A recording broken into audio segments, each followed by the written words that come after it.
আমাদেরকে অনেক দোষ দেয়, আমরা দেখিয়ে দেবো মানুষ খারাপ না, আমরা খারাপ মানুষের পাল্লায় পড়েছিলাম। সরকার যাই কিছুই করতে চাক না কেন, যে ভঙ্গিতেই করতে চাক না কেন, শেষ পর্যন্ত পুলিশের হাত দিয়ে করতে হয়। তারা করে দেবে না, তারা এনভায়রনমেন্টটা সৃষ্টি করে। ওই এনভায়রনমেন্ট না থাকলে তাহলে কোনো কাজই আর হয় না।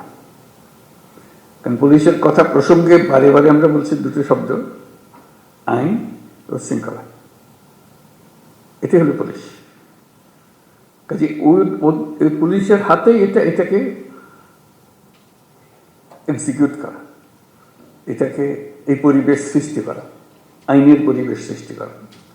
আইন যদি না থাকলো তাহলে সরকারও কি, গণতন্ত্র কি, অধিকার কি, মানুষ নাগরিকদের কি, কিছুই থাকে না। কাজে এটাই ছিল মূল জিনিস, যে আমরা পুলিশকে অবহেলা করে কিংবা পাশ কাটিয়ে গিয়ে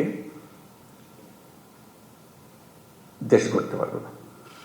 তারাই সম্মুখ সারির মানুষ।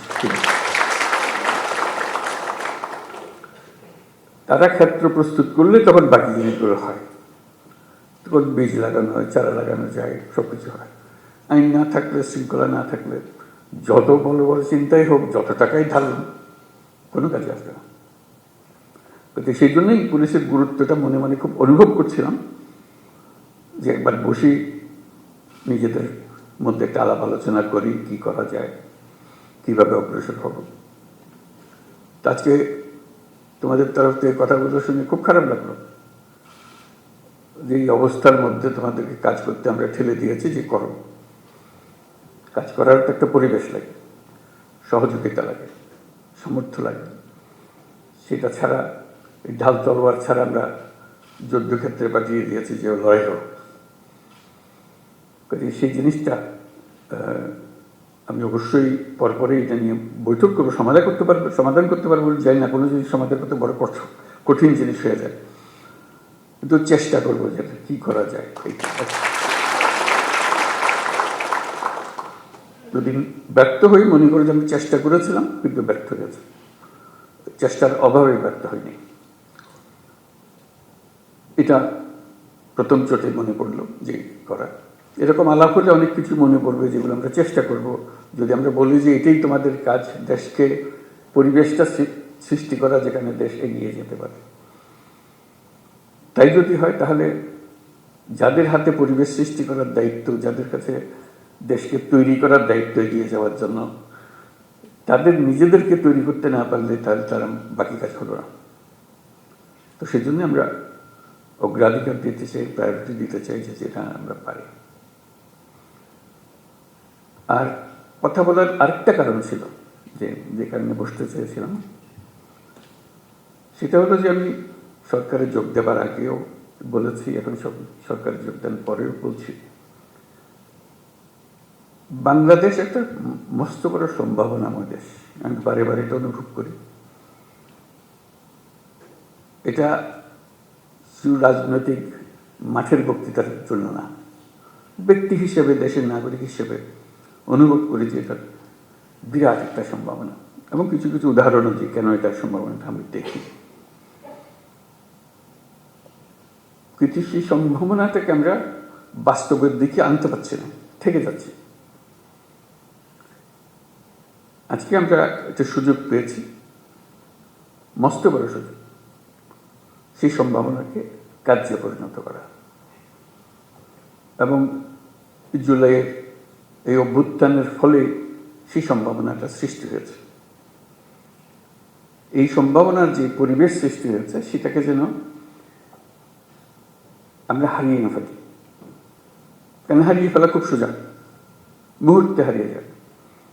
এই সম্ভাবনাকে ধরে রাখা, যেটুকু সময় আমাদের আছে সেটুকু সময়ের মধ্যে আমরা চেষ্টা করব। ভবিষ্যতে যারা আসবে তারা আশা করি চেষ্টা করবে।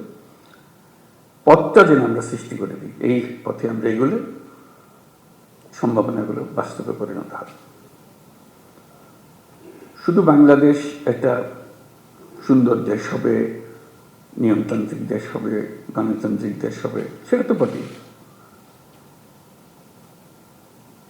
আমি মনে করি বাংলাদেশ পৃথিবীর যে সমস্ত অগ্রগামী দেশ আছে যারা পৃথিবীতে নেতৃত্ব দেয় তাদের মধ্যে একটা হতে পারে, এরকম একটা দেশের সম্ভাবনা আছে।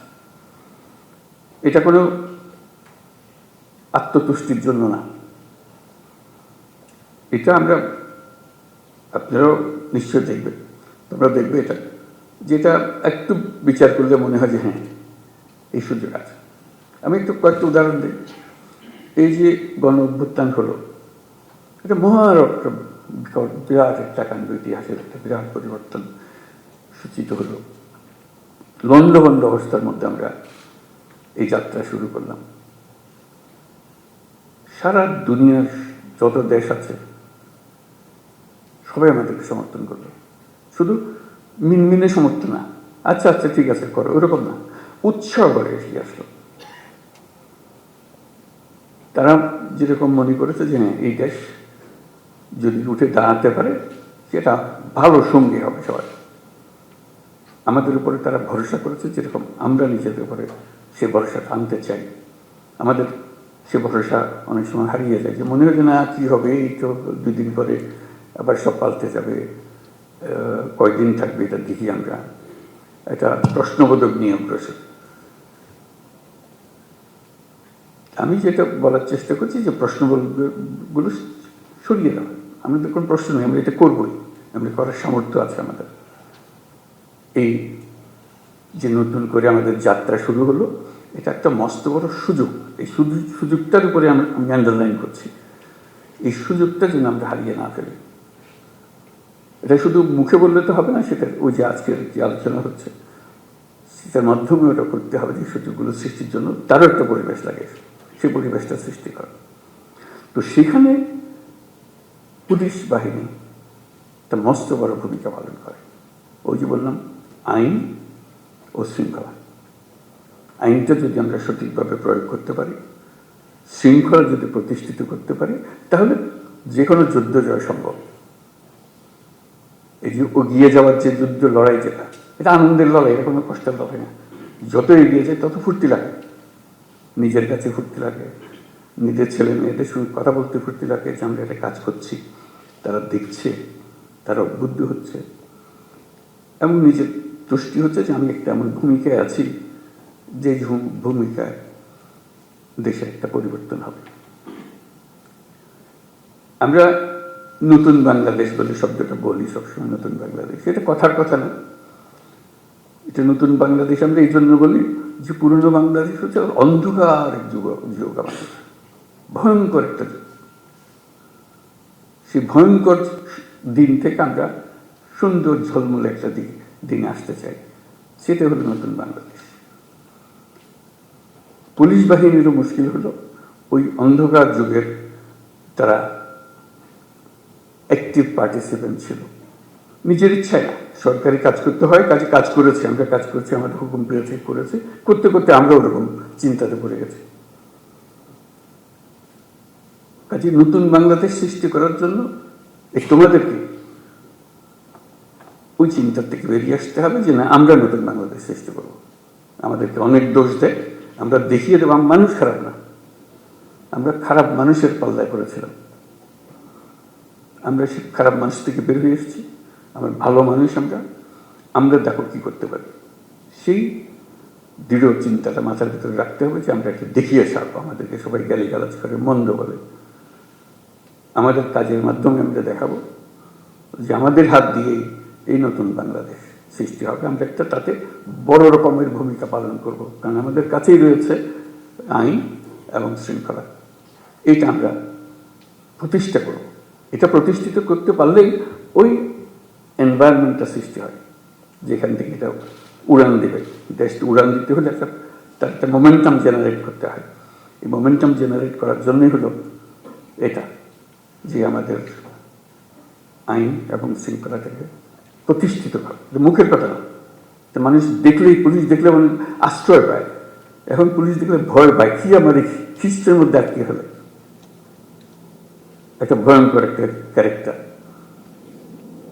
পুলিশ হলো বন্ধু, এটাই হলো, কারণ আমি আইনের পক্ষের মানুষ, আমি আইন প্রতিষ্ঠা করার মানুষ, আইন হলো আমাদের সবার আশ্রয়। তো পুলিশ হলো সে আশ্রয়দাতা, যে আমি আইনের আশ্রয় নিয়ে আসছি।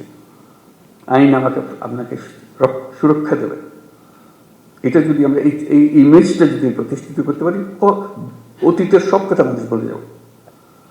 কাজে এটা নিয়ে কান্নাকাটি করে কোনো লাভ নাই, কারণ সেইটা আমরা বদলাতে পারবো না। সেই 16 বছরের ইতিহাসে আমরা বদলাতে পারবো না। সেই 16 বছরের কালিমা আমার সারা গায়ে মাখা আছে, আমি রাতারাতি পাল্টাতে পারবো না। এটা মানুষ হিসেবে আমি আমার কর্তব্য নির্ধারণ করতে পারি, আমি আমার সম্পূর্ণ নতুন ভাবমূর্তি আমি প্রতিষ্ঠা করতে পারি। এবং যেই সরকার তোমাদের নিয়ে কাজ করছে, সেই সরকারের ইচ্ছা যে তোমরা সেই ভাবমূর্তিতে চলে আসো, যাতে করে সবাই দুনিয়া সবাই দেখে, মানুষ দেশের মানুষও দেখে আমরা শুধু পুলিশ বাহিনী না, আমরা নতুন বাংলাদেশের পুলিশ বাহিনী। এই ক্যারেক্টারটা জন্য দেখলে মনে হয় যে না, এই লোকটা, এই পুলিশটা নতুন বাংলাদেশের পুলিশ। তোমার কাজে কর্মে তখন মানুষ অতীত ভুলে যাবে, মাফ করে দেবে, যা আমাদের সবাইকে ভুক্তভোগী হতে হয়েছে, সেটার কারণে তাদেরকে সেই ভূমিকা পালন করতে হয়েছে। এখন সুযোগ পেয়েছে, তারা নিজের চরিত্র নিজের ভাবে উন্মোচন করেছে যে আমি নতুন বাংলাদেশের পুলিশ। এই নতুন বাংলাদেশের পুলিশ বলতে যা যা তোমার মনে আসে, সেই জিনিসটাকে প্রতিষ্ঠা করা, এটাই হলো আমাদের মূল কাজ। এটা করতে পারলে আমরা আমাদের এই যে সুযোগ সৃষ্টি হলো, আমি যে সুযোগের উপরে জোর দিচ্ছি, অভ্যুত্থানের কারণে যে সুযোগ সৃষ্টি হয়েছে, যার কারণে আমরা নতুন বাংলাদেশের কথা জোর দিয়ে বলছি। মাঝে মাঝে লোকে মনে করে এটাও একটা রাজনৈতিক বক্তব্য, বলতে শুনতে ভালো লাগে কিন্তু অন্তঃশাসন না। আমরা সেভাবে বলার চিন্তা করি নাই। আমরা বাস্তবিক পক্ষে মনে করেছি যে এটা একটা মস্ত বড় সুযোগ। এটা নতুন দেশ, যেমন নতুন দেশ আর আশেপাশের 2-4টা দেশের সঙ্গে পাল্লা দেবে তা না। আমরা দুনিয়ার মাঠে খেলোয়াড়, আমরা ছোট মাঠে খেলোয়াড় না। বাংলাদেশ, ওই যে বললাম, বাংলাদেশ অপূর্ব একটা দেশ। সেই দেশে যারা আমরা দুনিয়ার মাঠে খেলি, আমাদের দেখে লোকে হাততালি এসছে, বাংলাদেশ নেমেছে এবার। ওরকম চাই, ওরকম এমন করতে পারি। এটাও কোনো বাক্য উচ্চারণ করা মানুষের মধ্যে একটু ভাবনা চিন্তা সৃষ্টি তা না। আমরা বাস্তবে পারি, আমাদের সেই সুযোগ আছে। সেই সুযোগের কথা বারে বারে বলার চেষ্টা করছি, এই সুযোগগুলো যেন আমরা গ্রহণ করি। তো সেই নতুন বাংলাদেশের পুলিশ বাহিনী হিসেবে আমাদের করণীয় কি করতে পারি? অতীত নিয়ে কান্নাকাটি করার দরকার নেই, নতুনের জন্য আমরা প্রস্তুত এবং করে দেখাবো। এটা মুখে বলে আমরা নতুন বাংলাদেশ করবো ইত্যাদি মুখে বলার দরকার নেই, কাজে বলবো যে হ্যাঁ এই হলো নতুন বাংলাদেশের পুলিশ বাহিনী। সবাই ভাবা দেবে যে হ্যাঁ এই একটা কাজ, এবং আশেপাশের যারা আছে তারা বললো যে ভাই আপনার একটা কাজ দেখালেন এবার। এটা আমরা চিন্তা করি নাই, পুলিশের হাত দিয়ে এই কাজ হতে পারে, পুলিশের মাথায় চিন্তা আসতে পারে। কারণ পুলিশ সম্বন্ধে ইমেজ হলো যে তারা খারাপটাই আগে দেয়, খারাপটা আগে করে।